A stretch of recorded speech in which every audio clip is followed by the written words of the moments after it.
Hi, guys. Welcome to the Lit Mag Lab podcast. This is Vevna Forrow. Yeah, let's get started. So previously, I was showing you alternatives to email and Google Forms. Yeah, there are a lot of submission management systems out there. And yeah, so I was just essentially covering the full list that I had, right, on those. So I shared about 13 options, so both, again, full-fledged submission management systems and then some custom form builders, right? Form building software can be really beneficial. There are some great ones, again, out there that have, free plans or some basic plans, paid ones even, that allow you to intake submissions, right, for poetry, art, and, various other categories. But I would say, if you're really trying to stay away from email and form builders and you want something you can easily collaborate on, with your team and, and where, others can find you, right, through a submission manager, right, discover opportunity pages, as I've shown on, past episodes of this podcast, that's beneficial as well. So again, Subfolio, Duosuma, and Submittable, they have discover opportunity pages, and those help, also generate submission traffic to your lit mag journal or press. So you can watch back that episode. Although I structured it as a Q&A, there was video on that episode, which you can watch, on YouTube or Spotify. And so for this episode, I am going to do another Q&A here. And so essentially the question of the day is, what tips would you have for a founding editor of a lit mag or journal, or, someone just starting out or looking to become, an editor of a lit mag or journal, or it could even entail someone who is, about to launch one, right? What should they expect, or what advice would you have for them, after, running a lit mag for about, coming up on 3 years here, right? So again, I've run a Dippity Lit Mag and Dippity Press, right? Dippity Lit Mag has been around for, a couple of years now, since 2022 of September, and Dippity Press didn't come along until 2024. So, I think along the way, I definitely, had to try different things, right? I've shared on this podcast, different printers, different distribution options. I've had to, switch from things, right? Submission management systems. I would say it was easier, though, for Dippity Lit Mag and Dippity Press, right, to move to submission management systems, because we haven't been around for 5, 10, 15 years or anything like that. Again, I think what a lot of, editors or those running a lit mag journal, they become concerned about the archival, that they have, right? They may still need it for future projects and stuff, and they don't have that anywhere else. Submittable, has a file retention on it, right? And some of the other ones out there, I'm not sure what Duosuma's file retention is, or if it has, those capabilities, or what it looks like, in that case. Subfolio, as well, has launched this year, and features are changing and stuff like that too. So, even I'm not sure about Dapple, but, just keep that in mind. So I think, when you're starting out, you have that flexibility to really, jump to a different platform or service. Because once you get situated on some of these, right, you develop, let's say, it could be your, an archive or a catalog or something with that platform or service, and all of that data or what you have there, right, issues and things like that, it's, migrating to a whole nother, distribution service or something. It could entail, right, having to recreate things or upload things again, or, it could feel like you're starting from scratch again. But I think when you're early on, right, you don't have as much, right, as many perhaps issues or things to migrate, So just keep that in mind. I think when you choose something, you want to be certain about it. Like, this is going to be what we're using, right? You don't want to hop to a new submission management system every year or anything like that. And we were on Submittable for a little over 2 years. And so there were just a lot of things in terms of wanting to open more calls up. So that's why I moved again. But I would say, if you're going to implement changes at your lit mag or journal or press, right, you want to be absolutely communicative. If I've learned anything from, I come from a help desk and IT background, right? So I've done, corporate technical support on-site and remote, in the past. And if I've learned anything, it's so important to be communicative and give updates on, what's happening. And yeah, so if you're going to change the guidelines on something, if, even if production costs just, I saw went up a little bit on one of our series. And so, yeah, so it's good to notify others, hey, you might see an increase or somewhere on your site, right, in your terms of service or something that, production costs can fluctuate, which also changes the price. You have no control over that, right? Some production and distribution costs can change, over time. So you just want to communicate that to others who may follow the series or contributors or, things like that, and provide, status updates, right, to the authors you're working with, the poets, on where you're at. So you don't necessarily have to send monthly or weekly updates, but you should have consistent updates, right, to those who are, following your lit mag or journal and the community, right, the writing community, arts community, right. It's important, right? You don't want to ghost anyone or leave anyone hanging. I think we all hate that when that happens. So yeah. And in regards to, starting a lit mag or journal, so, if you're starting off solo, like I did, right? I started off solo, and it was, it's going to be kind of like, nerve-wracking. You're like, oh, can I do this? Can I pull it off, right?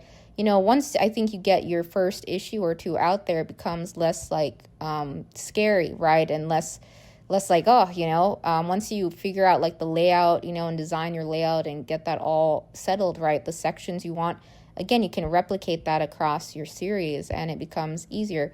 Some lit magazine journals, right, they undergo, like we are, a relaunch of our literary magazine series, right? Not Dippity Press, but just at Dippy Lit Mag. And the reason being, right, I wasn't seeing, our issue sales increasing. I was seeing it shrink. And when you see a pattern of that, right, shrinkage, you want to, ask yourself, what can I do to change or address this, right? I should try new things. I should maybe restructure the direction of our issues and see if that helps. Trying new things doesn't hurt. So, yeah, I really do love, the first 5 issues I put out at Dippity Lit Mag. Technically, it was, more than that a little bit, 6. I did a reboot of issue 1 to trim down the cost on it. And, they put spine text on the series. So, don't be afraid, like if you get into your lit mag or journal series and you're like, hey, I'm not noticing, or I'm not seeing readership increase. I'm seeing it decrease. I'm seeing things not really, take off in the way I thought. So you can restructure, the direction of your lit mag or journal. You can even essentially, you could call it rebranding, or refocusing, where you want to take it. So I wouldn't say a whole lot is changing at Dippy Lit Mag. We're still going to have a lot of the key sections. It's mostly just the focal point of the issues, right? That's changing, that we want to thread across the series on that side. But, yeah. So I think there are, so many different, lit mag journals out there and focuses. So when you start yours, if there's a subject matter that you're really passionate about and you really love, right? Maybe make that the focal point of it. If it's something, that is, connected to your life, I've seen poets focus. I've seen, poets and founding editors, right? They're writers and artists, right? Fellow artists and writers focus on food because they absolutely love food. If you want to do a literary magazine tied to food, or even cars, right? I've seen Cars, right? Car Malarkey, it focuses on cars, vehicle, poetry, and photography, I believe. It's pretty cool. That's CARMALARKY, I believe. And maybe I'll do an episode on them. I think they came out of hiatus. I could be wrong. But anyways, I did end up submitting them. Didn't get acceptance, but cool nevertheless. Car poetry. I think that's pretty neat. And yeah. So, just keep that in mind. Even when you're choosing the name of your lit mag or journal, it should be something that you really feel connected to. And, listen back to some of the earlier episodes of this podcast where I share, some of those experiences in terms of how things went with Dippity and things to take in consideration with your lit mag or journal name, right? When selecting it, you want to be careful about that, right? That it hasn't been in use already, it hasn't had trademark filed, etc., and things like that. Yeah, so what else can I share with you guys? So yeah, I think I mentioned on this podcast that, numbers are, something that a lot of people, in the world pay attention to, right? Your followers, your subscribers, all of that, how many likes and everything gets, engagement, so, sales. I would say don't become so, focused on numbers, Obviously, it's cool when you reach, some say that's a milestone when you reach, 5,000, 10,000, or 20,000 subscribers, or 50,000 followers, or 100,000, right?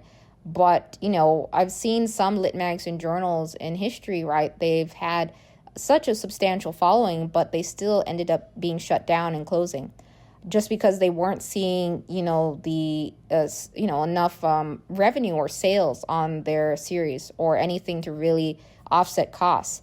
So even places with large followings can get, shut down suddenly because of that, and, they may have a following, but is it converting to, others actually reading the issues, picking up things, right? It's, yeah. So you have to, ensure that, your issues, the sections take in consideration that, but, what really matters is that you're happy with the publication you're putting together, and that, it's, you're really focusing on, the poets and writers who are contributing to the issues, right? I've seen some places where the founding editors are, perhaps not putting the focus solely on the contributors, more so they're putting it on their own work, and that's not what a lit mag or journal press should be about. It's okay to share like releases from your team and things like that, on social media in general, but like for the CMP membership, right?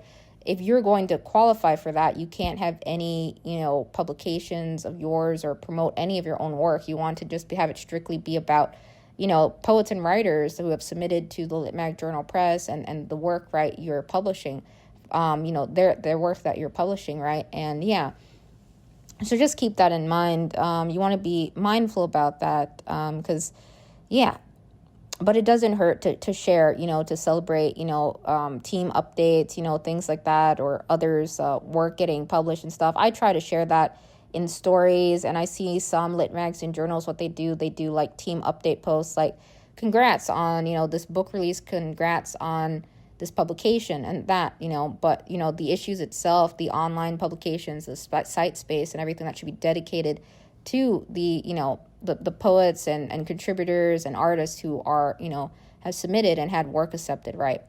So yeah, at most I've done in the past, just for fun, when we started out, I'd put in some bonus poems or towards the end, but I discontinued doing that. I did do some fun riddle stuff in the issues, just for fun. I don't know if I'll continue that. I do like having some sort of fun interactive thing in the issues. I've seen some places do crossword puzzles or some mystery related things, so I like having that, there. But I don't know if we're going to continue my riddles. I don't know if any of you guys read our issues, our legacy, or the earlier ones where I had some riddles in some of the issues. But anyways, even I've had, some team, like a team contribution section too, that was optional because I think, it's really, again, our staff is volunteer based. So we like to have them, involved in the publication as much as possible. But we want to focus still, again, as I mentioned, the poets and, writers and artists who have submitted work and had it accepted. So that should be the highlight and focal point of it throughout. Yeah. What else, guys? What else can I share with you? So in terms of numbers and following, so, don't feel discouraged or anything like that. The other day, this happened last week, I saw we lost about 10 subscribers on our mailing list. I was like, what happened? And you know what it was? Probably I sent an email twice out, and that was just because there was a hiccup on our template or something, like it doubled up the old banner template. And I was like, that looks really messed up. So I had to resend it. But, typically when you resend emails or the same day or something, I'm just like, I don't want multiple emails or what, I don't know. I don't know if that's why that happened or, or what. But just note that, like, just looking, I'll share some of our stats with you guys. So, to date, Dippy Lit Mag, right? I think you can visibly see, we started in September 2022. On social media, I think collectively we have somewhere between, 4,000 followers. And Instagram, we have, I think, 2,300 something. And on Substack, we have about 277 subscribers on our mailing list. And then we have followers. I think we reached about 600 followers on Substack. So we have more followers than subscribers on our mailing list, or, our Substack platform. And, I don't post like every single week or daily or anything like that. So it's been sporadic. Then that's mainly because, I do those, right? So I have to do that and the online tank and the other, visual design work. So, and our I do our channels and manage that stuff, right? So it's a lot of juggling on my part. So that's why I don't post as often.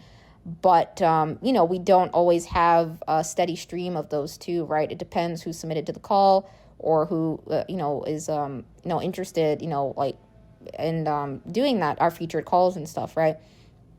So, yeah, just don't feel discouraged if you see your numbers dive suddenly, it's going to happen. Sometimes others drop off and then, sometimes things pick back up. It happens, on our issue 5, right? So, some of the issues and chapbooks you may release, may never get a return back on those. Totally, it's happened, right?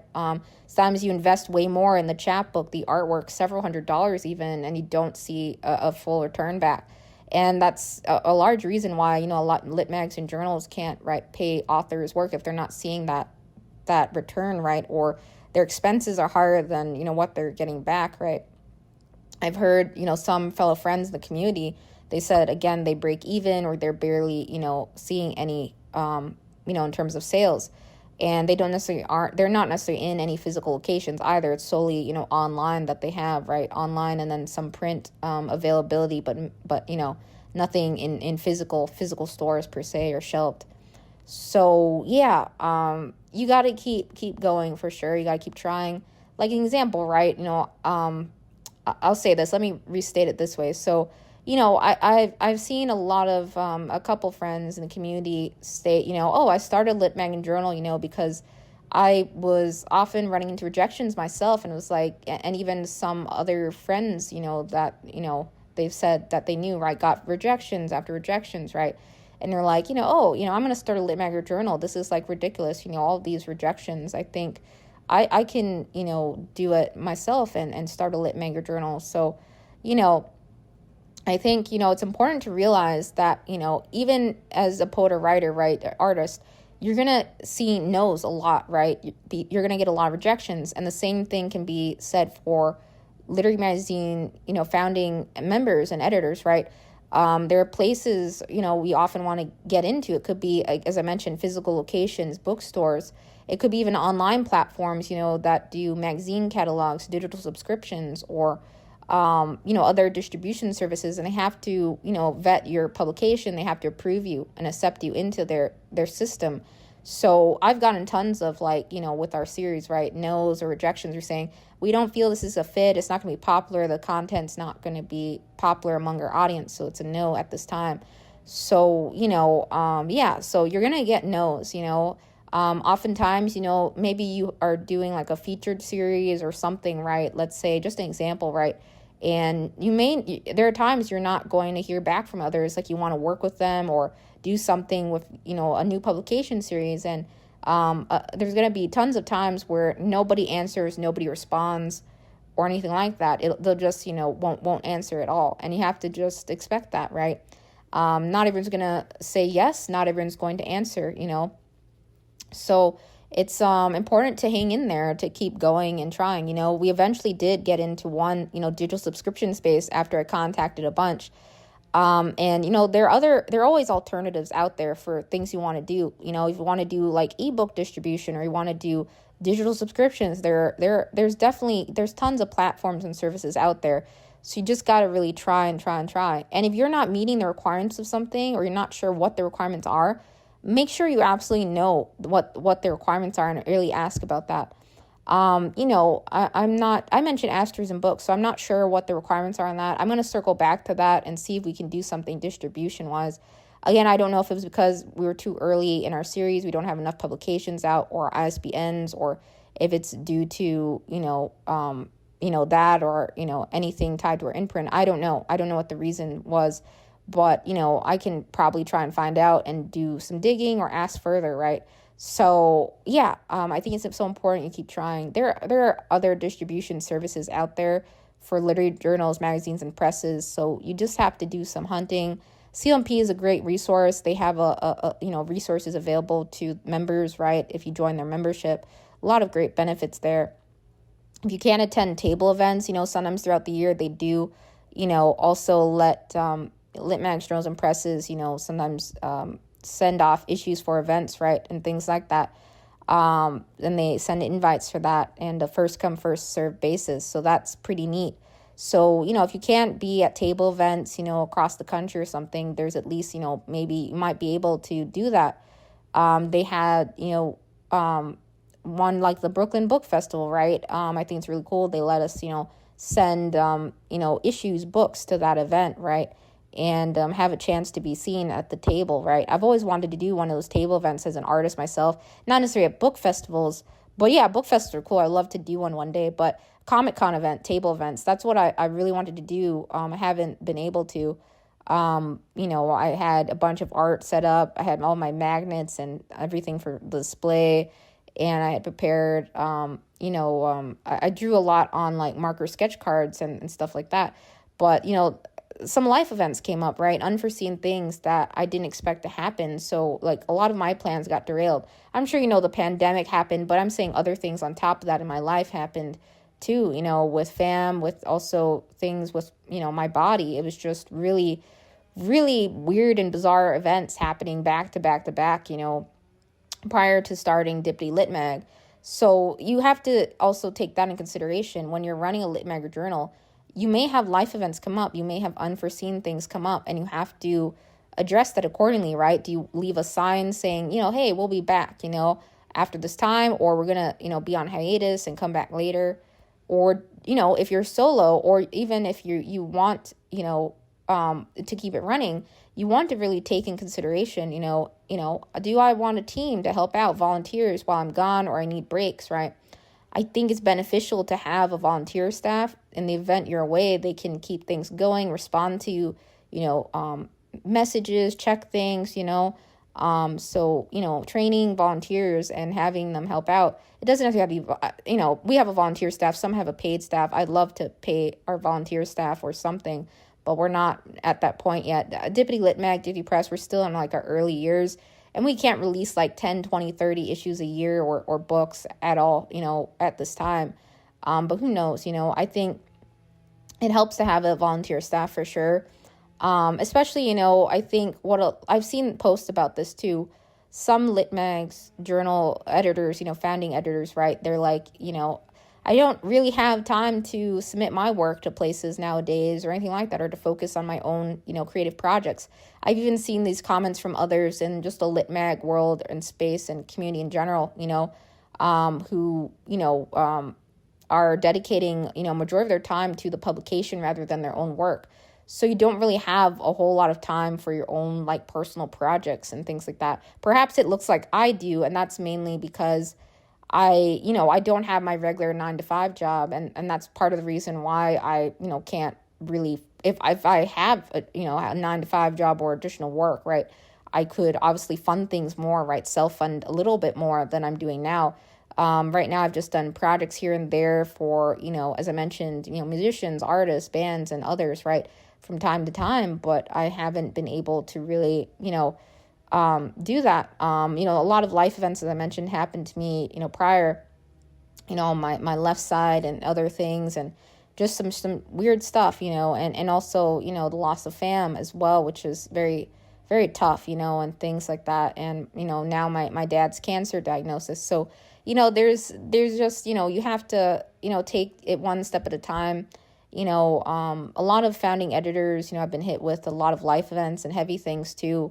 So it's important to recognize it's okay to take a break when you need to. It's okay to focus on, things you love as well.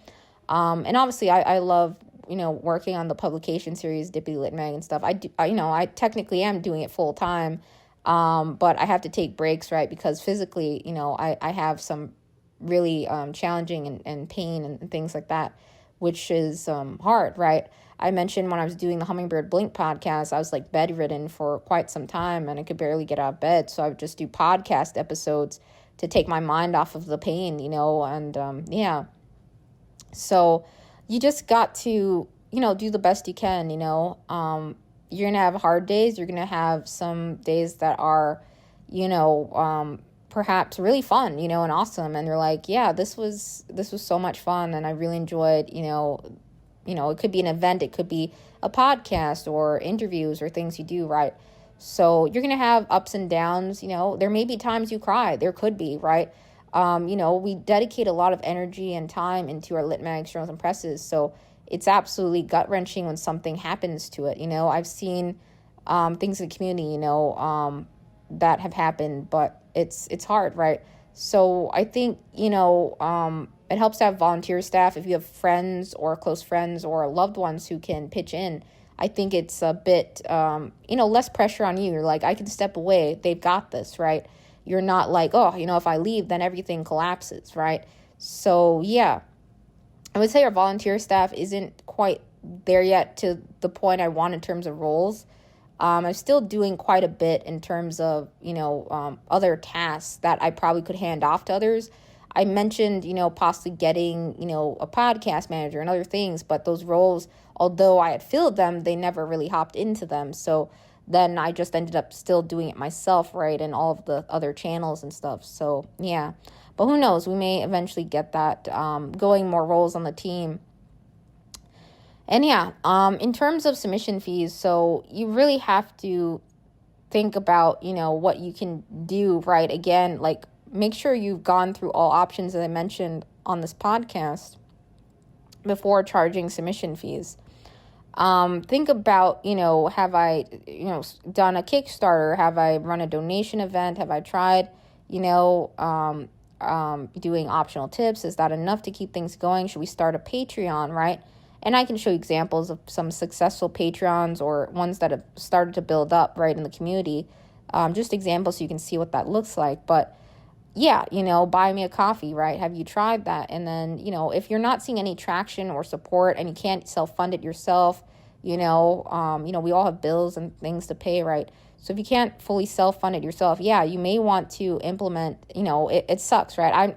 We discontinued fees at Dippy Lit Mag again, but not Dippy Press. We do have, again, disabled fee waivers, but, totally some places implement a temporary, $1 to $3, submission fee or $5 even. Nothing super high, right? That would be just like such a turnoff, right, to most. So, and just be upfront with others. Like, this money is going to facilitate this. This is for the X, Y, and Z, right? If you outline it, make it visible for others to see, where those fees are actually going towards, right? That it's not, going to anything else but that, right? I think that's important for them to recognize, right, your operational costs and all of that stuff, right? And if you're starting off, right, like Dippy Lit Mag did, right, we used initially Google Forms and email, right, and then Oleada, and then Submittable, right, on the CMP membership discount, and now Subfolio. So, you can totally start off with some, form systems, right, or a free submission management system, right, Oleada Submission Manager, I mentioned, right, SUBMGR, right, the logo is abbreviated that way. But, you can look back at that past episode on that. There are free ones you can implement. And, if you want to just use email starting off, I know some places have run on email for quite some time before they ever, settled upon a submission management system. So if that's something you want to do and you're not ready to really jump into a submission management system or do monthly plans or anything like that, but you want to one day, totally, it's okay. You just got to be organized and have everything labeled and tagged and make sure you can find it, right? Always have backups of everything you do because you never know what can happen. I saw a founding editor of a Lit Mag Journal Press. He was like, I just lost everything we had, from this. It could have been like a year or two. I can't remember how long, but he was really upset about it.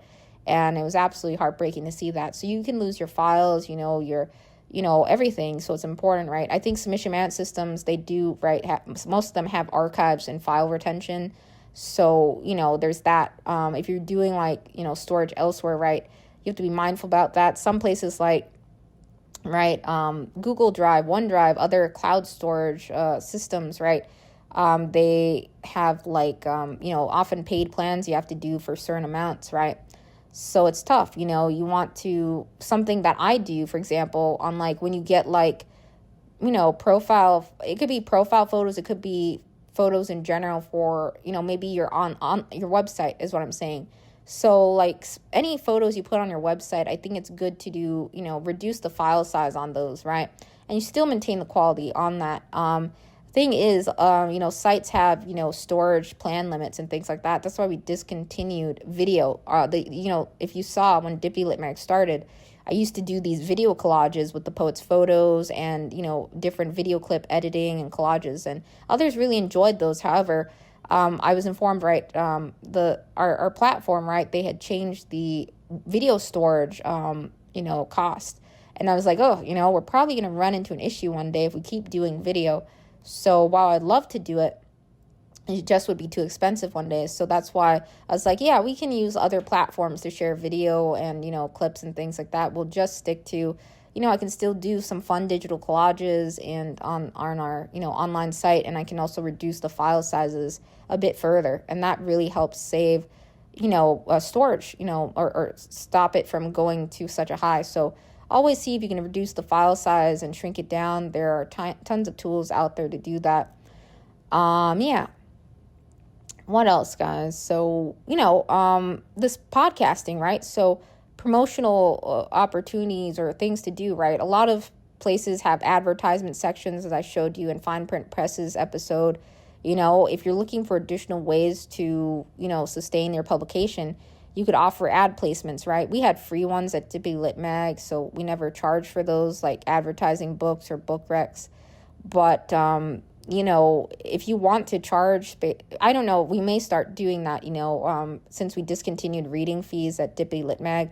We have to sort of look for alternatives, right? Feedback and things like that.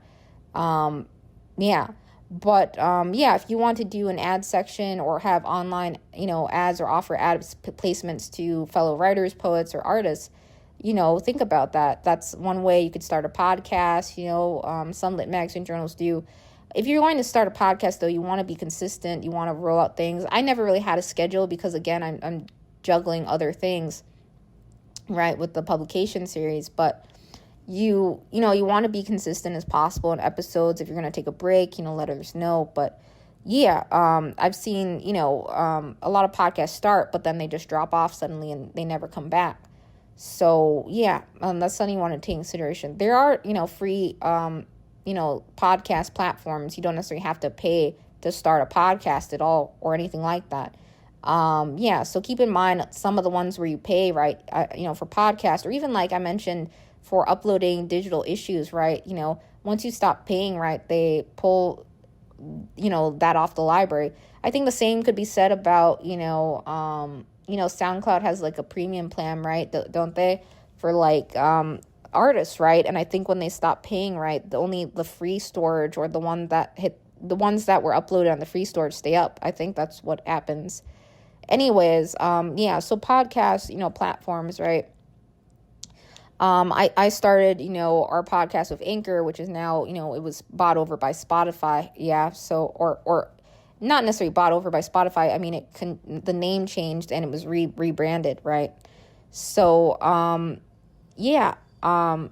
so just keep that in mind, or it could have been. I don't remember what happened with the acquisition of Anchor or, who owned it originally, but just know that, there's some free ones out there. So you're not you don't have to cough up money necessary to start a podcast for your lit mag or journal or press. So yeah, I'm trying to give you guys, any advice that I would have liked to have heard, before starting a lit mag or journal or press. So obviously, right, you need funds, right? I sort of, started Dippy Lit Mag without, having, we had first time back, right? First time submissions were free, and then second time or more. wasn't back then. And yeah, but then I also had used all of my book sales to really start things up a little bit and to, do that. And then, to get print tests done, to try different systems, and also, offered a discount to contributors, right? And if you have to start off just doing digital issues like we did, once you find a printer or a distributor, right, that's okay, right? It's okay to just do digital issues or online issues. And if you want to move into doing print and online, you totally can. Just know that you're going to take on more cost, and you really have to plan that out and like budget things out. You may have to space things out quite a bit before you ever get to that point where you can do back-to-back releases on a more consistent basis. And in terms of like submission guidelines, right, you always want to have those visible, like the main calls, right, on your site where it can be read fully, especially, if you're listed on, or you're requested to be listed on Duotrope or are listed on there, right? You want to make sure that the Duotrope team, when they do their, yearly checks, that they can see everything, right, and update that accordingly. Obviously they do say, hey, let us know if you need to change anything, but same thing applies to anyone who stops by your site. You want to make sure they can view the guidelines very easily. They can view the submit work button very easily, right, without having to dig through a bunch of different places. If someone can't find the submission button, or if they can't find a guideline they're looking for, that's going to cause problems. So obviously we don't put all of our, every single guideline on our site, but we put the majority of them out there, right? Like over half of them. Sometimes we have fun challenges and calls throughout the year, and those can always be found, again, in our submission management system. But for the most part, you should have your main calls, the guidelines, the structure of it, any award amounts and things like that. And on your site. If you have nomination events, right, and totally partake in nomination events, the free ones. There are a lot of ones out there. Best New Poets, I think we had a $5 fee. But yeah, Pushcart is free to, send nominations in, for the year. And also, Best of the Net Anthology, right? So there are tons out there. I have an episode again on nomination events where you can, look into partaking.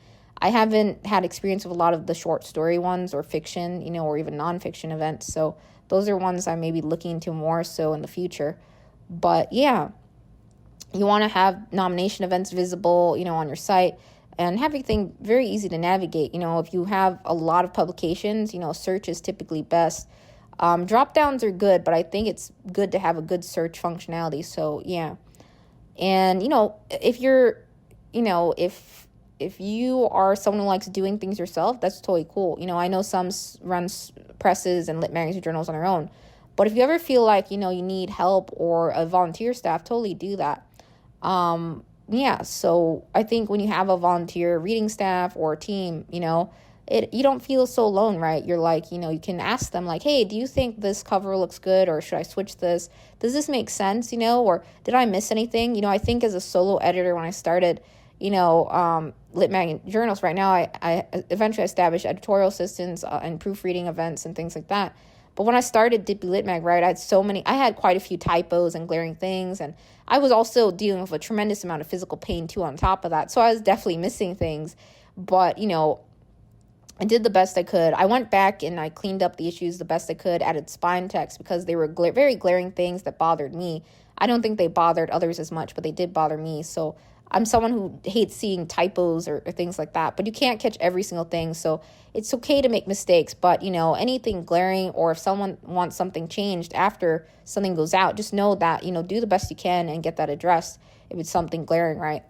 I think ways to minimize that, again, any errors and issues and publications, just, do a full preview out. I shared, PDF preview software that I've used, on this podcast, right, to share pages out to contributors before it goes out. They can send in a ticket, let me know a correction they would like changed, if the page looks good or not, and then I address it, right? So, yeah. And then for other things, right, our team, right, helps proofread and scan things, so it helps to have additional set of eyes, not just your own, especially when you're choosing publications, right? I think it's good that it goes through blind and anonymous concealed reads or reviews. So a majority of our categories at Dippy Lit Mag are like that, with the exception of, interviews, podcasts, and and some of our photography features and stuff. So you want to just keep that in mind, again. I think it's better when, you just conceal the cover letter, because you don't, I know some places look at that or they do allow, putting names on files and stuff. But I think, if you're like, hey, I know that name, then it like sticks in your mind, that, oh, I know this about this poet. And, I think it's better to do concealed reads, almost like I mentioned on this podcast, like the readers episode, what's it like being a reader? It's like, when you do concealed reads, like it's like The Voice, right? That challenge where they don't know who the singer is until, they just hear the voice first, then turn around. So you consider it, sort of like that with like blind and anonymous concealed reads. I think that's a good analogy because, when we see cover letters, we're like, I know that name. And, that's not how it should be. I feel like, some places, like, yeah, we want to know who the poet is, we want to know about you, but I think that should come after the fact rather than beforehand. I like focusing just like on the work itself and the poem, and then it's cool to learn, oh, this was this poet's work, but yeah. So, quite a few places do blind, anonymous, and concealed reads. A lot of submission management systems do have that feature, like Subfolio, Submittable, and I think Duosuma. I can't remember. I can go back and check my list, but I haven't used Duosuma heavily myself or anything like that.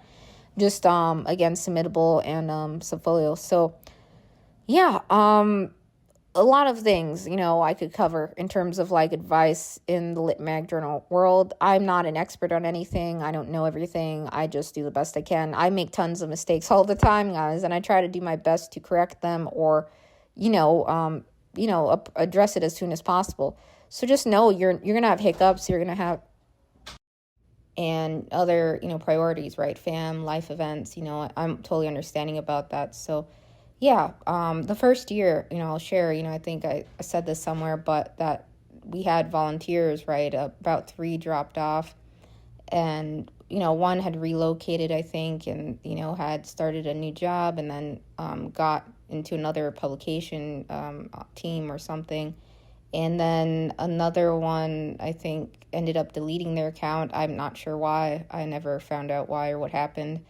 And, and then we've had some volunteers who I felt could be a bit more communicative and responsive. And I don't expect the same day response every single time or anything like that. So I think for most volunteer positions, you really, and just roles in general, right?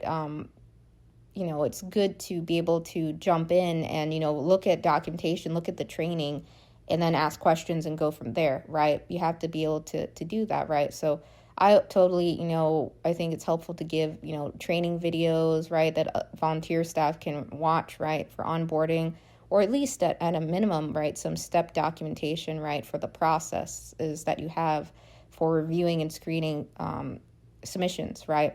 So, yeah.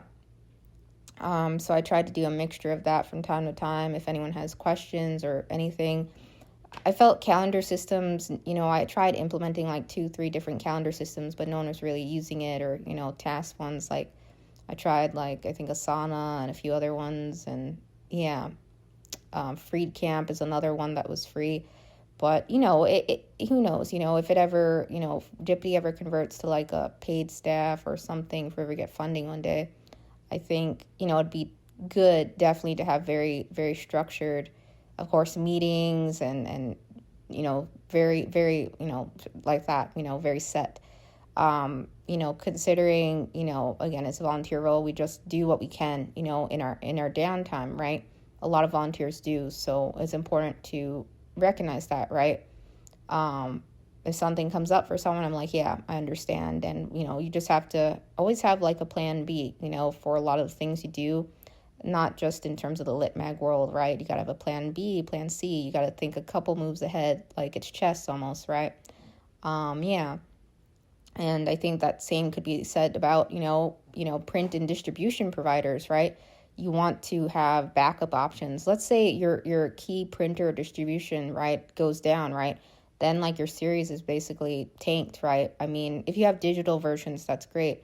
But, it's always good to have a couple different options for printing and distribution, Some places do everything in-house, and that's great. That's quite expensive, obviously. But, yeah, you just always want to, do that, have other options on the table. And, I think it's good to have as a founding editor, right, a backup editorial, a team member, editorial assistant, or someone who can, let's say you're going to be out, 2-3 weeks or something. And it's good to have someone who has gotten a hang of like what, the publication's looking for, and that you can have process things, on your behalf, and finalize acceptances and things like that. If you ever need to leave for, let's say, FAM event or something urgent, right, then, the publication can keep going. So I would say Dipty's not at that point where we have like all roles like covered and everything again. Or, I know some lit magazine journals are run by just 1 or 2 people, and some have full-fledged staff. So we do have a great reading team, but I think there are other roles and gaps we could maybe facilitate in filling or setting up. But at this time, nothing at the moment. So we'll see. I'm not holding calls for any roles or anything like that at this time. Besides, we have reader calls and sometimes some other things involved with the publication series. But yeah. And then what else? I think I've covered basically everything. Again, I started Dipty, intaking submissions and stuff, and it's a learning experience. You learn on the go, right? And when I didn't have a reading team and everything, right, or just in general, when you start a lit mag journal, I think, some out there are co-founded, right? Some have more than one founder, or 3 even, like a group of friends started it, I've seen, right?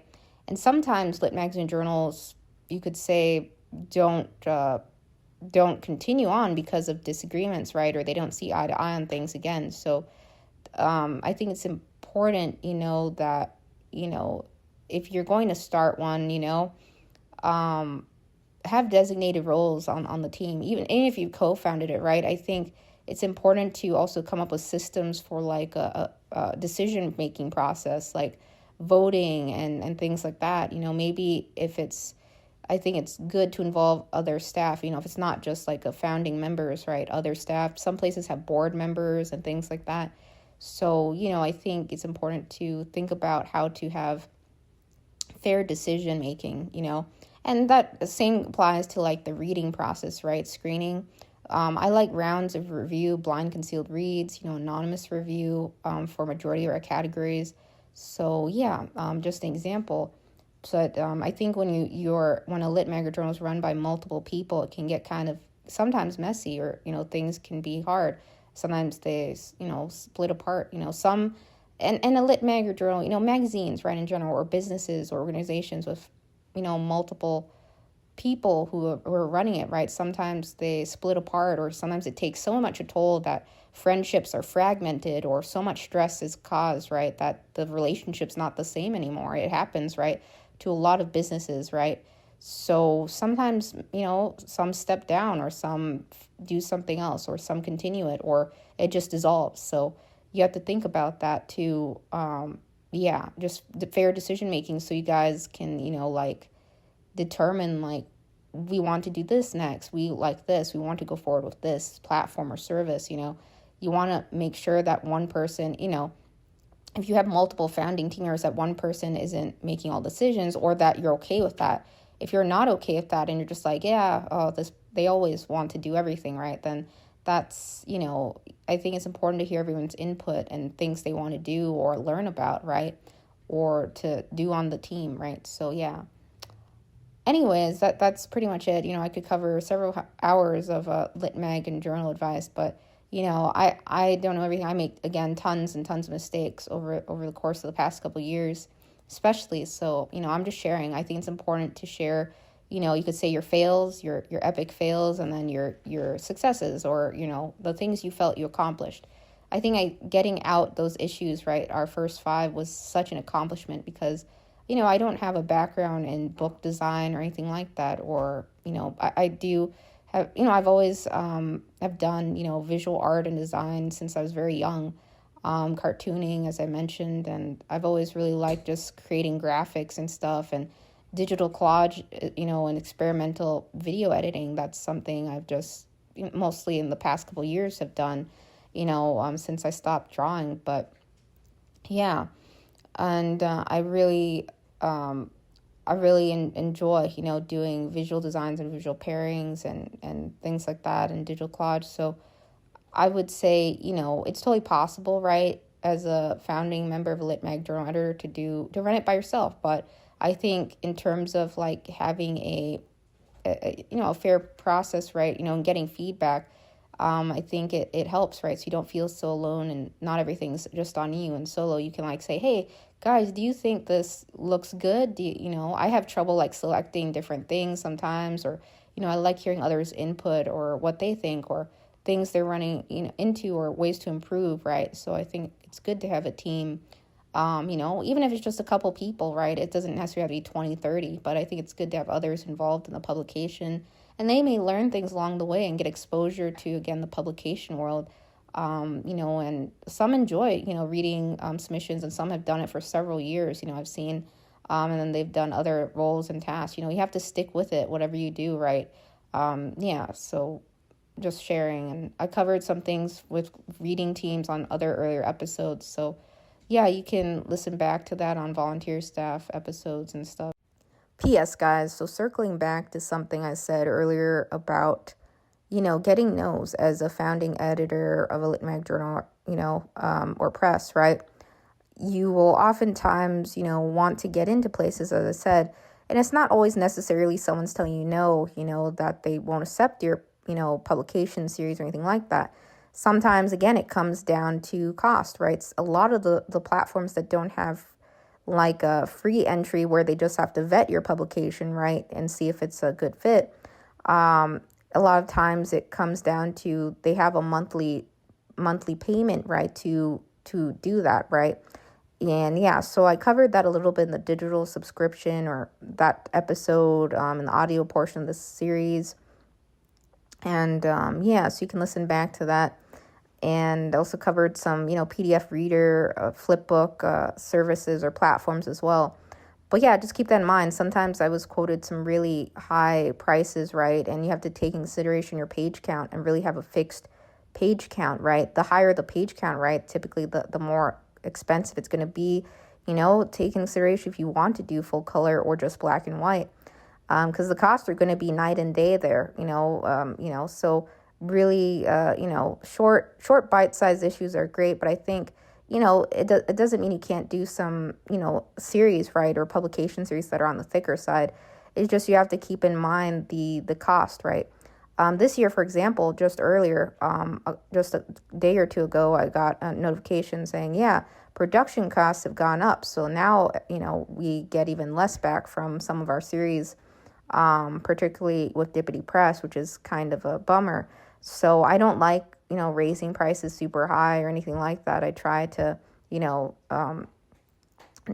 match the price as best I can across, places we use. But I'd say, it's still pretty tough, right? Sometimes you see just like 50 cents back from something, right?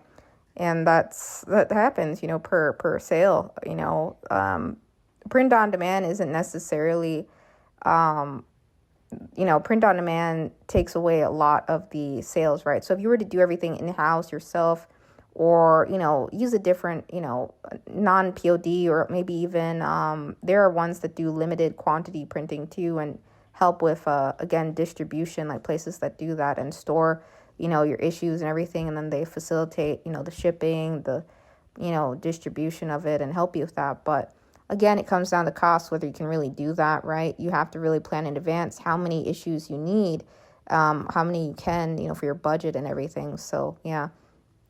It's very, the Lit Mag world isn't, it's not, it's not advanced calculus or anything like that. And I'm not trying to say it's super complicated, but it can be tough, some things just are, right? And you have to just think about, what else you can do, like solution-wise, right?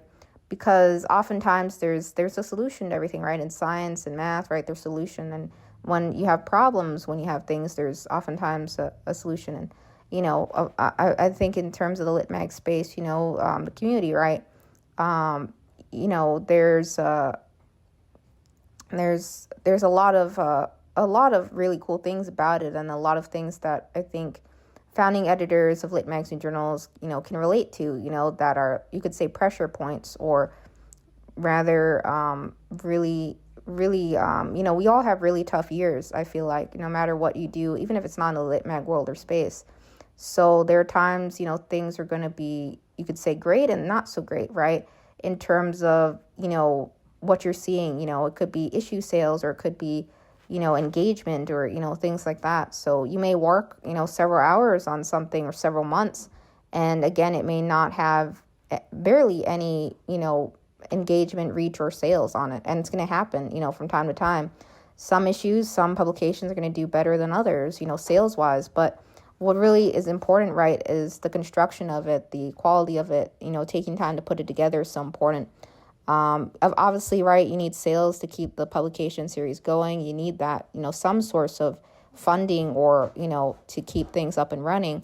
And oftentimes publications use the sales to fund the next one and more things to expand. But it's hard in regards to that. So I've mentioned on this podcast episode, one last thing I just want to double tack on here. When you have a publication series, or you start something, it doesn't even necessarily have to be, a magazine or a press, just anything in general, right? Sometimes others won't understand, your series, your publication or work. That even applies to, poets, writers, artists. When you create something and there's like, what does this mean? What's the purpose of this? What's the point of it? And, I've totally been told things from those in my family that I'm wasting my time with this, that it's meaningless, essentially, if you're not earning anything from it, or, if it's not salaried like some other, magazines and, places are, right, that have like a full paid staff and everything like that. So it's hard, but, I'd say sometimes, those in my fam say some positive, supportive things, and I say some sometimes rather confusing things, right? So, I'm someone who, I've dealt with, things like that in the past, not just like from fam, but others, right? Not really understanding your work and stuff like that. And I think that comes from, people not really, a lot of times people who come to contact the work, they don't know you, right? They're just basing off what they read or things they've gone off. They don't know like your full story or what you've gone through or other things, right? And, some founding editors of lit magazine journals have, you could say, physical challenges, disabilities, or, things going on health-wise even, and they never really share that too. Some do, right? And, I've shared on this podcast, my whole left side's messed up and stuff. So, and I was in quite a bit of pain, in the early years of starting Dippity. And, so, you just do the best you can, others are always going to have their comments, even on Substack and other places like community spaces. I've seen like, on other publications and stuff, have some really harsh comments and some rather rude things happening, So you have to think about moderating too, your channels and where your publication spaces are. We've totally had people spam like our online tank with like erotic tests, and stuff like that, weird things like that, in commenting on poems and stuff. So I was like, what's how, so it was really bizarre that they ended up creating to comment on our site and start putting like erotic poll tests, stuff, and things like that, completely irrelevant to the poems, right, and stuff like that. Like, I mean, like, what, So, you have to stay on top of those things, and not all, lit magazine journals allow others to like heart their poems or comment on them, but I think it's nice for others to like be able to do that, at least to comment or drop something, or have some sort of, place where others can, do that. I think it's nice to have that, but not absolutely necessary, of course, right? Some, who publish the issues, right, or things like that, there's like, you can write, reviews can be left out on like Goodreads, or, there's Amazon, right, and things like that. So keep that in mind. But I think it's good for like online publication series, right, to have that, I've seen quite a few places enable that, but just keep that in mind. Moderation's important, because sometimes you get some weird comments and bizarre things. But anyways, if you're passionate about something, whether it be literary magazines or art, or like I always love cartooning, right? I think people don't see value from something oftentimes in the world if it's, generating like zero income or barely nothing or peanuts, right? And they're like, this isn't going anywhere, right? You're wasting time doing this. But everyone has a reason for why they do something, For some, it could be, and I'm not speaking about literary magazines in general, it could be for highlighting a message or importance of something, or, I've seen others, share or create products around really rare circumstances and events in their life that, were like 1 in a million or 1 in a 44 chance of ever happening. And they shared it in a very creative way because it was, it impacted their whole life. It changed the course of their life, and no one really grasped that. Oftentimes I think, people go through things that others never witness, see, or understand, and, only you go through things like that, right? Very, very tough things. Sometimes people, don't really grasp that, right? Again, your work and what's behind it, the whole story. And, I'd say poetry in a sense can be cryptic, right? Or sometimes it can be outright, just like very blatantly obvious, what's being discussed or highlighted in the poem, or narrated, I should say, not discussed, but, narrated. And then, that often leads to discussion. Maybe it helps others. Sometimes others can relate to certain things, even if they haven't been through the exact same moments or experiences as you. So I think that's great. Yeah. And I've seen that with some of my spoken word that I've done in the past and things like that. So, I'm saying, like, even if you do create something, right, or something out there, I think there's bound to be at least, there's so many people in the world. There's bound to be at least one person in the world who maybe comes into contact with your work and it resonates with them, or they can relate to it in some way or form. So there is an audience for everything, essentially. You may not think no. And of course, readership engagement, you want to see that typically grow, right, and continue. And I think, again, a thing to keep in mind is consistency and, rolling things out every year. And it's hard. There'll be years, sometimes you have to put things on pause. You just got to, sometimes you don't have a choice. But I think, yeah, you just got to keep at it. And, if others have comments or things that are rather rude, not constructive towards you, just as a writer, artist in general, not necessarily founding editor of a lit mag journal, but you just got to, that I know I said, sticks and stones may break my bones and words may never hurt me. We've all heard that. And to be honest, words sometimes can hurt. We do remember words, but you have to brush it off. Eventually we get over things like that. But I think, a lot of founding editors of lit magazine journals, they get comments, right? You're bound to get comments yourself on the work you do, your publication. Not everyone's going to like it. And that's okay. Your own family may not like it or things like that, And one more thing, guys. One more thing, I promise. So I think looking back, obviously, I didn't have my regular 9-to-5 job and everything, but I would have preferred to, purchase packs of ISBNs myself. It's not absolutely required. Not every lit mag journal press uses ISBNs, but a majority do. And yeah, there are some out there that use POD services, right? Like we have from time to time, but I think it is absolutely beneficial to have, again, your own ISBN. In the U.S., ISBNs can be quite on the pricier side, just like even for a single one or a pack of them. And, essentially you could do, again, as I mentioned on this podcast in that ISBN, ISSN episode, right? ISSNs are free, to apply for, but ISBNs, right? They are equivalent. Like you could do a lot with even if it's 100, 200 something, within $300, you could do a lot with that money. And a lot of times, publications won't even see near that return back on some issues and stuff too. So, you really have to think about it. Like, are you really keen on getting into like distributors and physical bookstores or not? And if the demand's not really there, then it may just make sense to sell it from direct to others, right, off the site or elsewhere. It's not absolutely necessary, but we do versions with ISBNs at Dippity with the relaunch.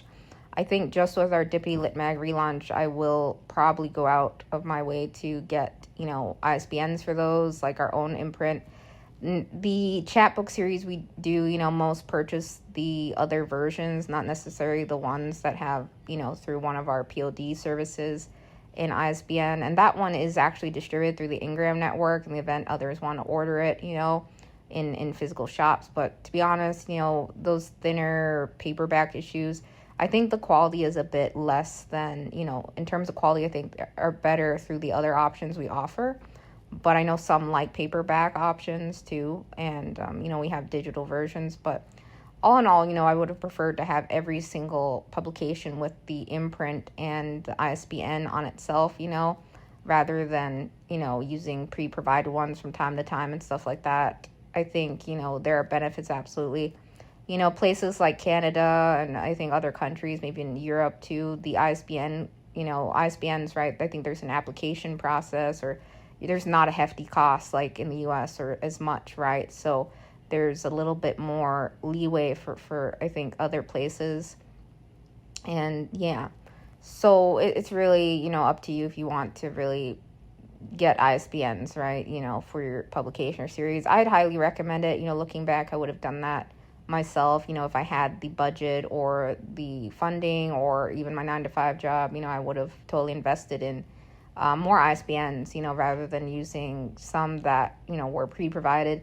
The pre-provided ones, you could still do global distribution with them. Bookstores can order them through, networks, but it's nice to have, the name associated, on it, with the listing.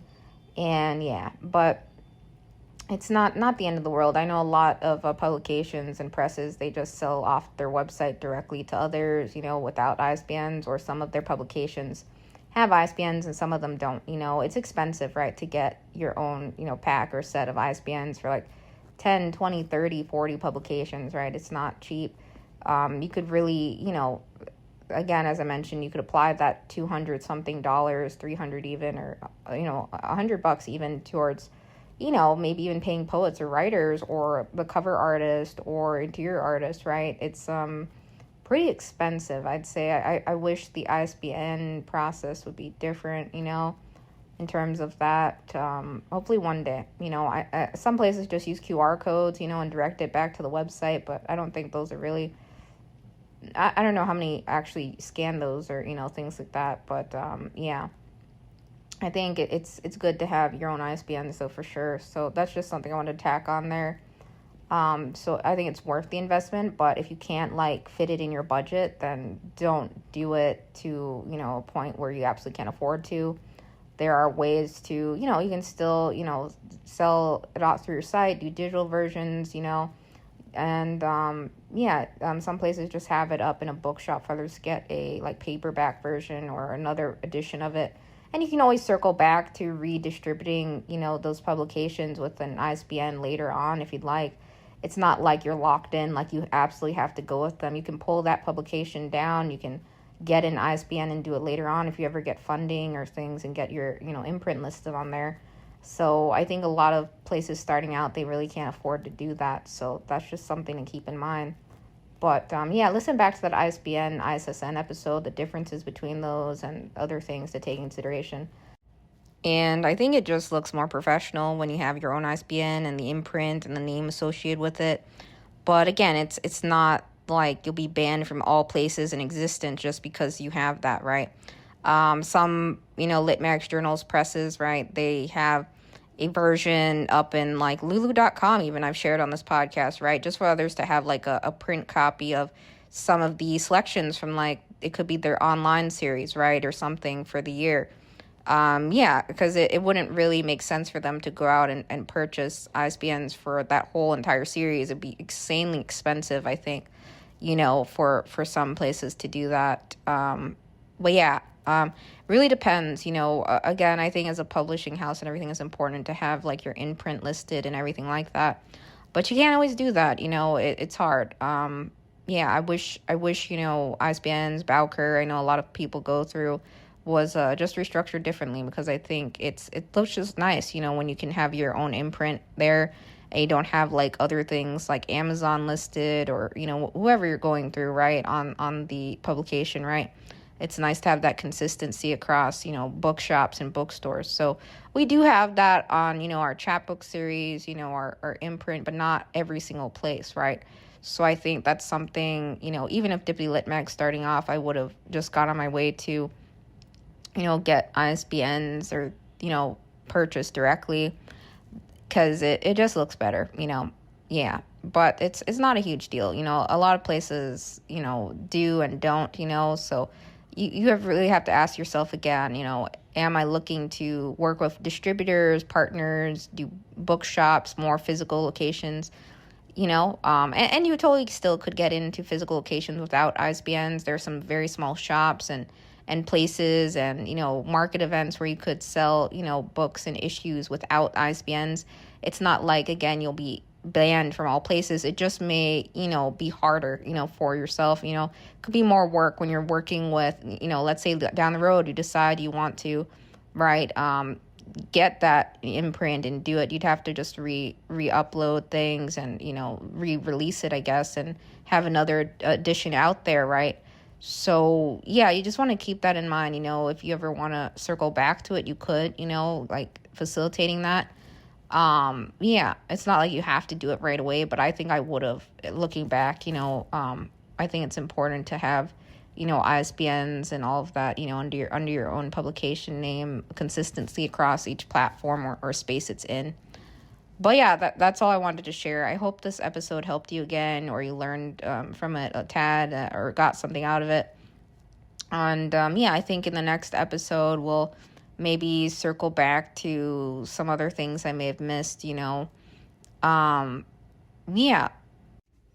And yeah, in terms of like software services, right, founding editors could use, or I guess even like poets and writers could use maybe for, organization and things like that. And yeah. I just thought of something again, guys. Wow, this episode's going to be super long. I'm so sorry, but I hope you're getting something out of it, listening to this. So, one more thing, I promise. This is the very last thing. I probably said one more thing like 80 times here, but that's okay. So, yeah, I think something, again, I mentioned in this podcast, right, episode, that there are going to be times like others don't really understand your publication or get it or like it, perhaps, and you're going to get that feedback from others, I think it's, again, important as founding editors of lit magazine journals to take constructive criticism and feedback, not, rude comments into consideration or anything like that, right? So, same applies as a writer, artist, or poet, right? You have to take constructive criticism and feedback, nothing that's outright saying, from time to time, right? When you're sending out, per se, what I'm saying, like rejection letters or decline letters to others, you're going to have those times where others get upset with you, right? They're going to send nasty messages back. They may even harass you or say some really, really upsetting things. I've seen things in community where others were getting nonstop messages or being, hassled with like, I hate you, essentially, or you suck, or you guys are horrible, or, some really awful things, right? Because they got a rejection letter. I've seen things where writers, poets, artists, they unsubscribe from everything the moment they get a rejection or decline notice from you. They, stop following you just the moment after that. And I think, it's important to, again, not take things personally. I myself, growing up all the time, and I used to get really upset about like losing things or getting declines and rejection notices. And, still as a founding editor of a Lit Magazine Journal, right, I mentioned, right, getting rejection notices from various platforms and spaces or distributors who wanted to work with. They're, like saying, yeah, sorry, we wish you all the best, but, we don't feel your series is a fit or doesn't fit the genre we're focusing on, or no, you can't apply to funding for this because your series doesn't, again, match what we're looking for this, in terms of the fiction realm and stuff. It's not all fiction and stuff or something like that. I can't remember the wording. But anyways, just know, like, we, again, as founding editors of lit magazine journals, get rejection notices and things like that ourselves with, things we want to do, could be funding-wise or distribution-wise or partnerships we want to have to grow our series or expand its reach. It happens. But on the flip side of that, every year, right, every time you have calls open and stuff like that, there's going to be perhaps someone who gets really upset, or, sends messages out. So I think it's important, as I mentioned in the past submission management system episode, right, there are ones out there, Subfolio, I think Duosuma as well, and some other ones probably.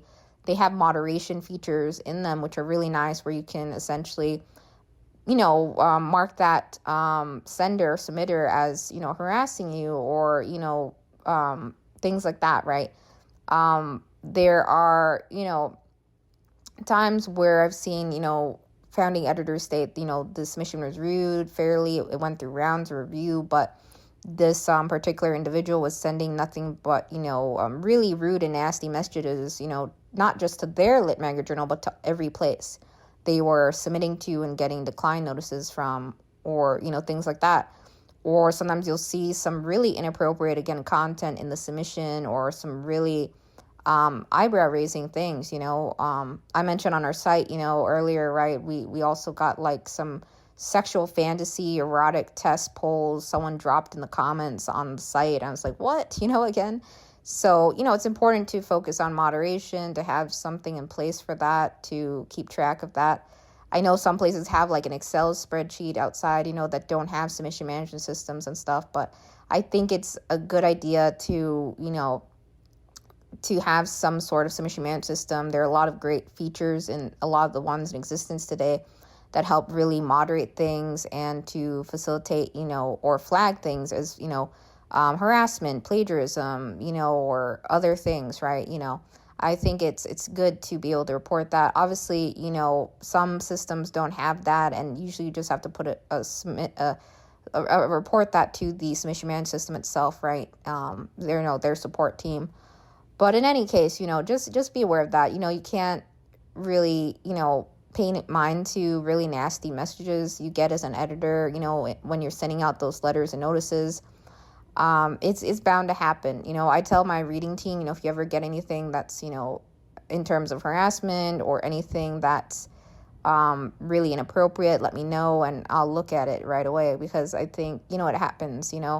There are times others get really, really upset, and they want to get an acceptance really bad, but, it's just, it happens, so just be aware of that. If you're going to start a Lit Magazine journal, those messages, those things are bound to happen. So you want to have sort of a system in place to address that, whether it be a moderation system in your submission management system, or, facilitate something where, others can notify you, maybe in a channel or, chat of some kind, right, on your team. So just keep that in mind, yeah? And I would also say others can bombard a public address that you have. So, you want to make sure that perhaps there's a separate address for general questions or an inbox form of some kind for those, to separate those out from submissions, right? Not every place uses a submission management system again. So I would just recommend that, because then your inbox can get a bit cluttered between questions and submissions. So, I know it's good to have everything in one place, but, it can be tough when that happens. So, yeah, I like submission management systems again. So I'd highly recommend getting one. There are a lot of options that I shared on the past podcast episode of various setups you could do. It doesn't necessarily have to be submission management system. There are, form builder options too, as I shared. But yeah, I put some of those in the past episode description. Again, I've also been updating some of the descriptions with links and some other ones I come across or have heard about in the community.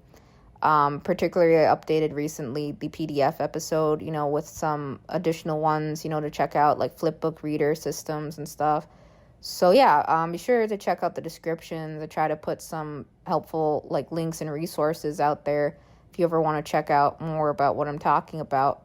But yeah, this episode was just like a general summary episode. Some of it may be a repeat, some of them not. Be sure you dig into some of the earlier episodes of the audio Q&A series. That's when I really started doing more of the Q&A. And then we'll get back into here to sharing my screen a little bit with you guys, and going over some Lit Mag journals, presses, and maybe some systems and tools for founding editors of Lit Mags and journals too. So a mix again on this podcast, both for writers, artists, poets, and publishers, or whether they be existing or looking to start their own Lit Mag journal. Just sharing my thoughts and experiences. It doesn't hurt to share, reflections and stuff, and you may get something out of it, and I hope you did. And speaking of what I just said a little bit earlier about harassment or upset messages or very angry emails or replies, and could be the message section of, let's say, Submittable or via email, however, you're intaking submissions and managing them, right? I come from a help desk background, like IT support world. When I was starting out, right, and learning the ropes of the help desk and information technology department, I would get things through via queue, right? So others submit a ticket, right, via email. It goes to the queue. I review the priority or urgency of it, and I try to address it the best I can. Sometimes I would, triage it to, business analyst or the next higher level, if I'm unable to resolve it after troubleshooting, right?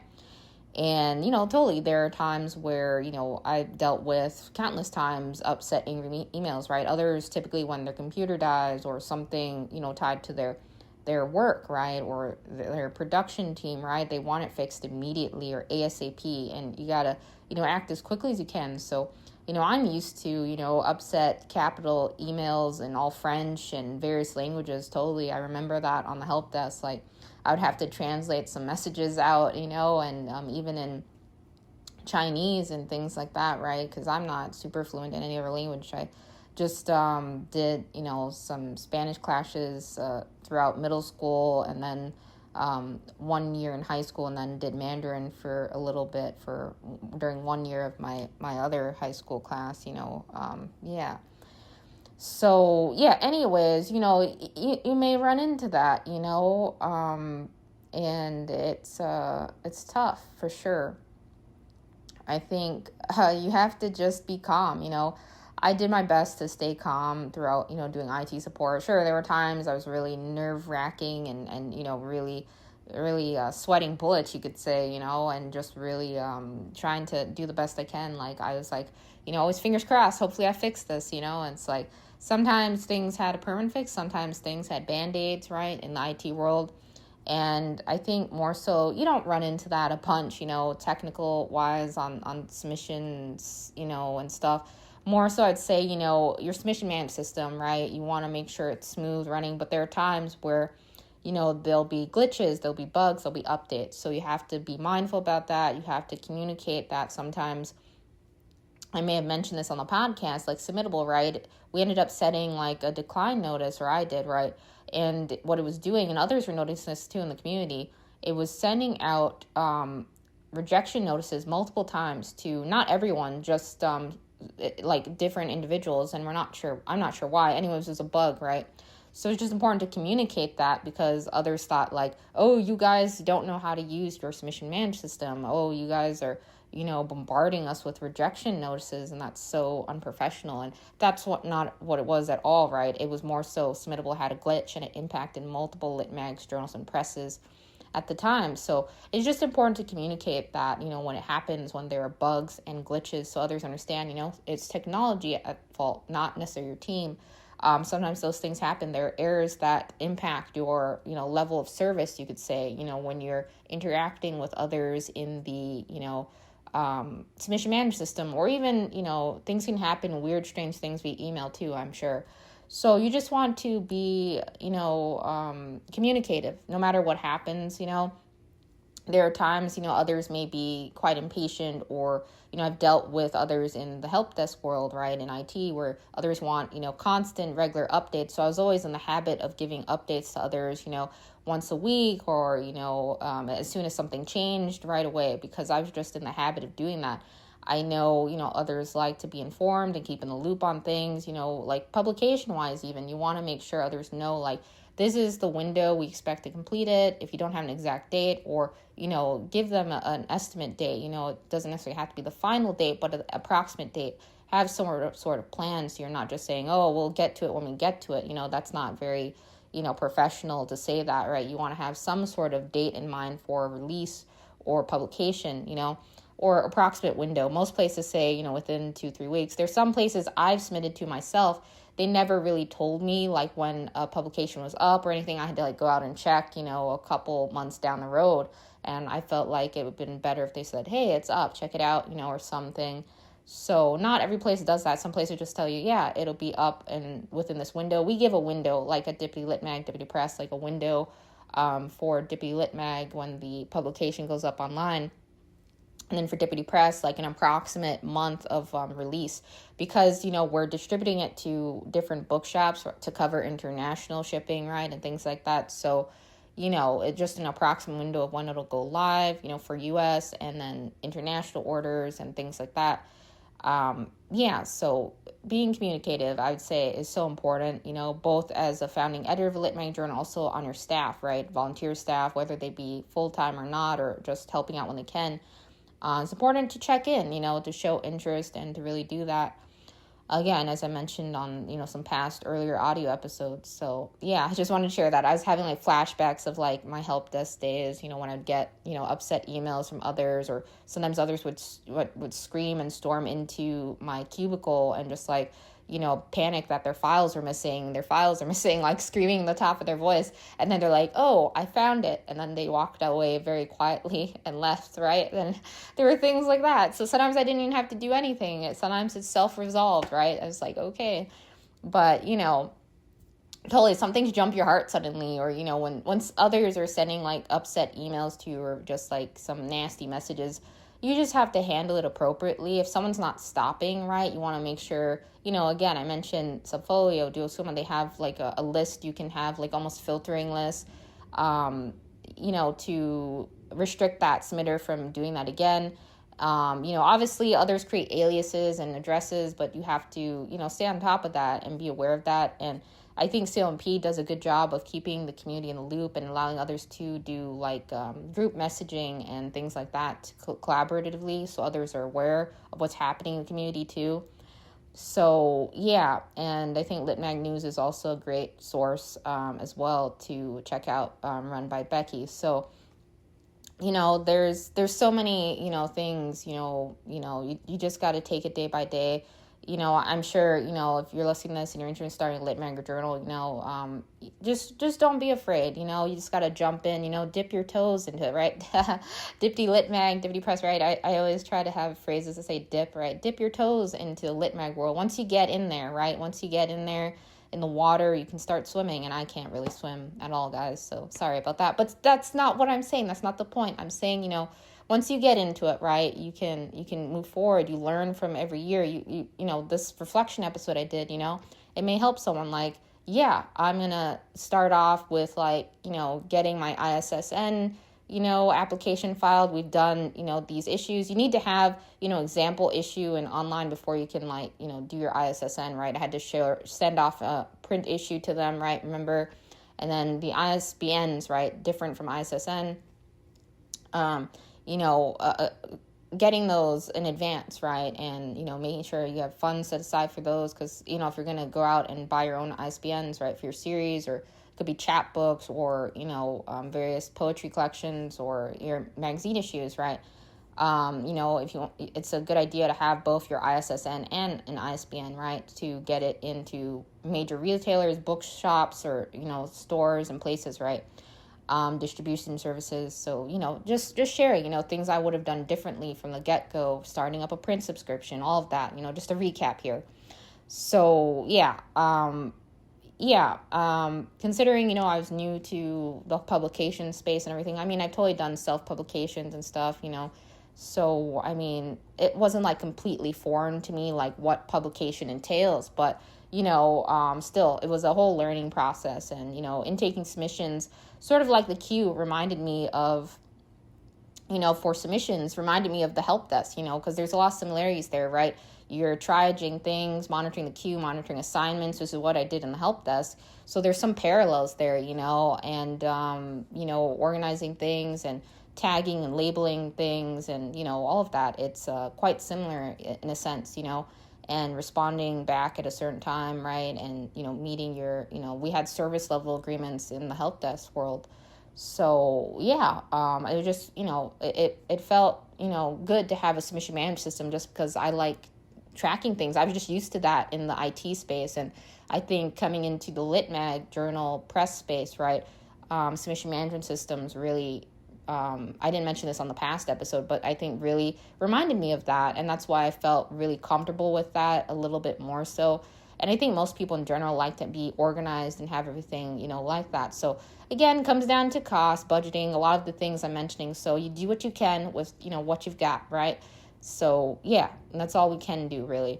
So again, yeah, I really hope this episode helped you. And now I'm going to sign off, guys. No more PS notes. And yeah, it was a bit longer episode, but I hope you got something out of this blended episode, sort of tacked on a bunch, and took the time to share my thoughts on things I would have done differently or earlier, right? Setting up print subscriptions and digital subscriptions. Again, I think I would have done that earlier. Personally, again, I couldn't, facilitate, doing, all the printing in-house myself, or all the shipping and delivery. If things were differently, if I, was working on a 9-to-5 job. Right now, I just do additional projects, on the side for some musicians and bands. I did have some job interviews the past couple, of months and stuff, but nothing really stuck. So we'll see, guys. I don't know. But I've done what I can, doing some side products to cover things. And I started Dippity Lit Mag, funding it through, a lot of my personal, book sales and stuff too, to keep things going. So, I do the best I can, and yeah, so I think that's really all you can do. I absolutely would say I gave it, the best effort I could, the past couple of years. Our 3-year anniversary is on the corner here of Dippity, by the way. So just a happy birthday. Well, maybe on the episode I do. Just a happy birthday to us, I guess. September. The first week of September is when we started Dippity Lit Mag, or I did. And, I say September 3rd again, but it was September 2nd, closer to midnight, I guess. So you could say for some it could have been, depending where you're located, right? It could have been the 2nd at the time, or the 4th, I guess, time zone wise. But I say the 3rd, but, I guess it was the 2nd, you could say, as well, as when I first started saying Dippity, right? And Dippity Leary magazine, and now we've condensed it to Dippity Lit Mag. But yeah, anyways, please be sure to check out some of the earlier audio episodes where I cover these individually, some of the things I'm mentioning. Also, I do, again, have individual episodes on quite a few submission management systems, just like their plans, my thoughts on them, and, which ones I prefer or my faves, so yeah, you can check it out, the videos, watch them on, YouTube or Spotify. I have some playlists sectioned off by topic on YouTube. So I really do, they help someone who comes across them, even if it's just one person. I see some comments from time to time, so that's great. I'm glad I was able to, help someone, along the way with this series. I try to do these when I can, again, so we'll see. Probably, I'll do some more spotlight episodes covering some lit mags, journals, and presses, and again, some software and services for, editors and writers, or, task tracking apps or setups, And yeah, so that's pretty much it. Whatever you do in life, just be upfront about, any mistakes you make, or anything, taking longer than usual, right? Just keep others informed and aware. If you're not someone who likes sending out, regular emails, or not keen on newsletters a bunch, you could just, post something on your website, maybe saying, hey, we'll be, away. You may have seen that, right, on the 14 Poems episode, right? They had a banner saying, we're away for the holidays, or we'll be back at this time, something about, delays or slower response time, somewhere others can see it, right? Whether it be where there's, submission traffic in your submission system, on your website, under the FAQ space, or somewhere visible, or a pop-up even when others are visiting the site, hey, response times may be slower than usual at this time, or we'll be back at this time, or you could post it out on all your social media channels, just communicate things, in terms of where you are at with your publication, or, where it stands, open, closed, those windows. It's hard sometimes to stick to exact dates every single year, but again, windows are good, having a series of windows, I think, and it's totally okay, again, to extend things as needed. Just make others aware of why, and, things like that, sometimes there'll be years, maybe you don't have a bunch of submissions, right? And you need to extend things out until you, generate that submission traffic back, right? I mentioned we left Submittable, right? We noticed a huge dive in our submission traffic because we're not on, Submittable's Discover page, but eventually, more join against Subfolio, right, we'll probably get that traffic back. So just things to take into consideration. I covered some things. I was sharing, a little bit that I came from a help desk background, because I think, I mentioned on this podcast, right, Dipti, I incorporated sort of a help desk system for general questions. We haven't really gotten to leverage it a bunch, but I know some fellow lit mag journals and presses also have help desk, setups too, some larger ones as well, that have that to separate out questions and inquiries on, could be shipments, orders, deliveries, or, maybe even poetry feedback, or, reviews, manuscript reviews, and guideline questions, things like that. So it's good to separate that out, I think, from, things. And yeah. Anyways, just sharing what I went through and some of the things I went through as an editor of a lit mag journal and press, and my journey thus far. So it's coming up on 3 years here. So I think, considering everything that happened in the past couple of years, I'd say I did a pretty good job. Not to the point of where I want Dippity to be, or in terms of a publication or its growth or the amount of issues or releases out the year. I'd love to triple or double that, or the amount, for sure. I think I was able to do the best I could, and I'm surprised at myself, I'd say, just in terms of putting the issues together, trying to make them cohesive as possible, and having fun with it. I think that's so important, right? I would say Dipti was a source of brightness in my life, for sure, and I've gotten comments from others that it also was too. So that's always very heartwarming to hear that, a publication or series you created impacted others positively, right? And that they felt moved by it in some way or form. I think that's really great to hear, feedback like that, that was what my goal was, to bring, I think, again, as writers, as artists, right, we bring more light into the world. And I totally wish we could accept every single thing, right, that we get into our door, but we can't, right? We have caps and, issue caps, and, not all work that comes through is a fit for each issue. So you have to keep that in mind. And we have now our themed challenges and stuff. And we do have some open, unthemed journal windows. But all in all, I'd say I really did the best I could thus far. And so we'll see what happens. I mentioned we're doing a relaunch again. And, and I can always probably, I think, circle back to maybe getting, ISBNs on some of the other paperback versions. I wasn't too particularly happy, I would say, with the paperback formats. So there are other print providers that are a bit higher cost that, I would have liked to maybe pivot to for those. But I think, in terms of chapbooks, they're traditionally saddle stitch bound, stapled.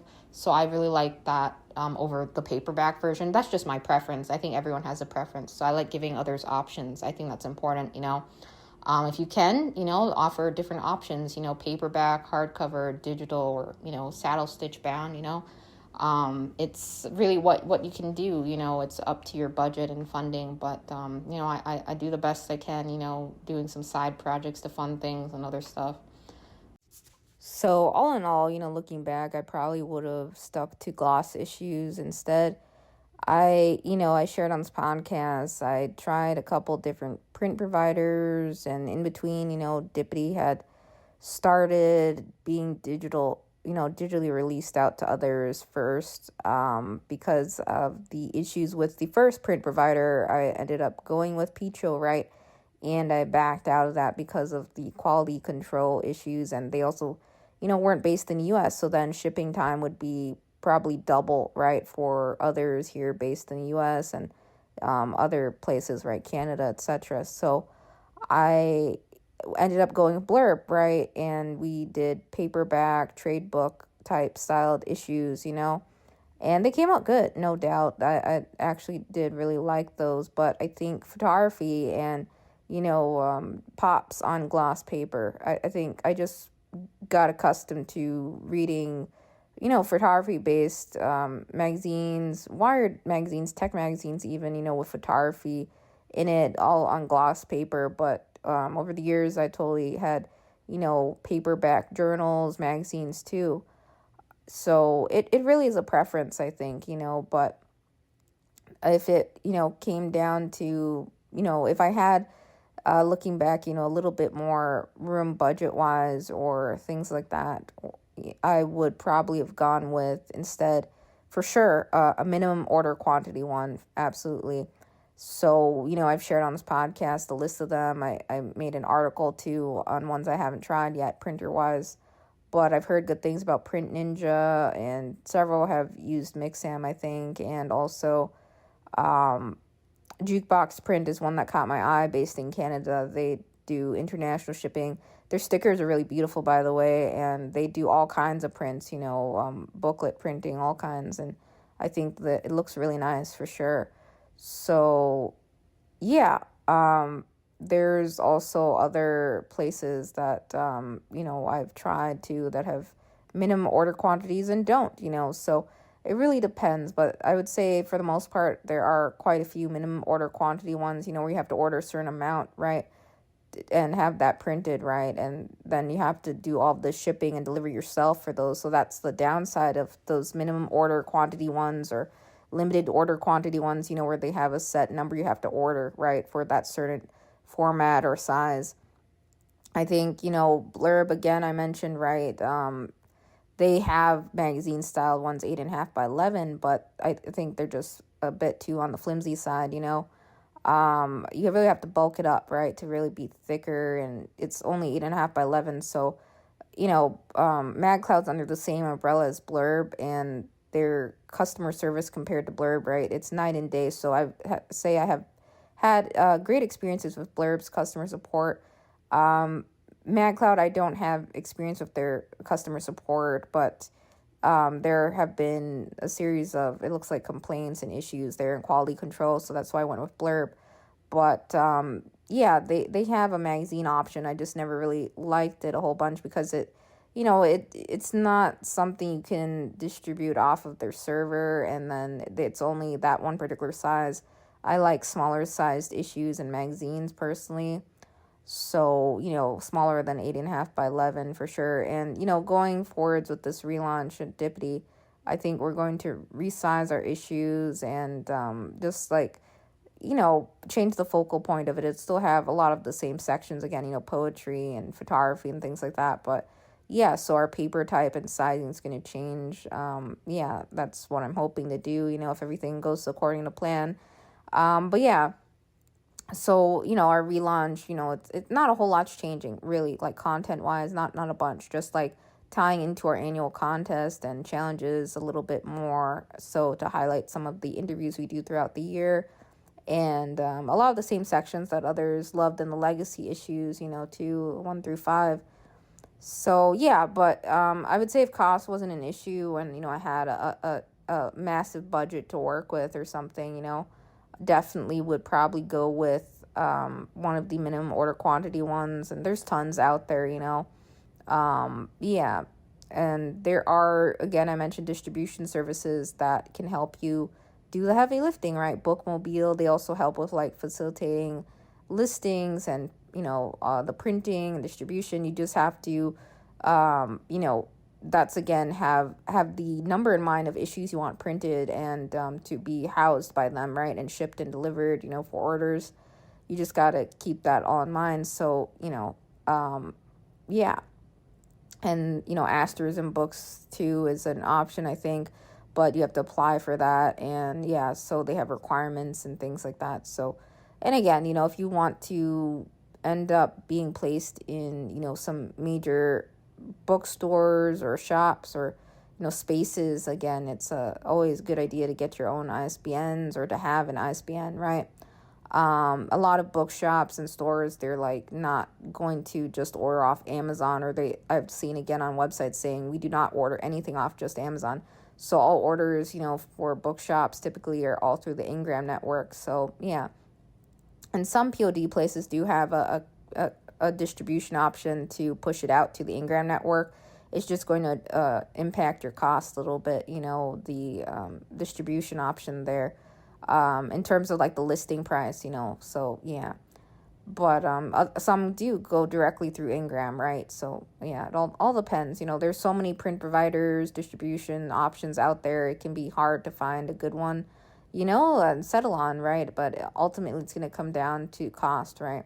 So, there are absolutely some ones I've covered, right, that are fairly low cost and have good quality, no doubt, right? And so it's just you have to test and see what you're really looking for. I would say, again, all in all, gloss was probably what I wanted to do with the issues from the get-go, but ended up doing, paperback and trade book, styled issues, right? So yeah, I still really love the issues. I learned a lot. I think in the lit mag world space, same with anything you try new, you learn a lot. And so if you're going to start a lit mag or journal, or you're just starting out with one and you came across this episode, it's going to be, a lot of ups and downs, as I said. So you really have to, try different things and see what works for you, what you like. And the paper type, the sizing, it's all going to come down to what you're really looking for your issues.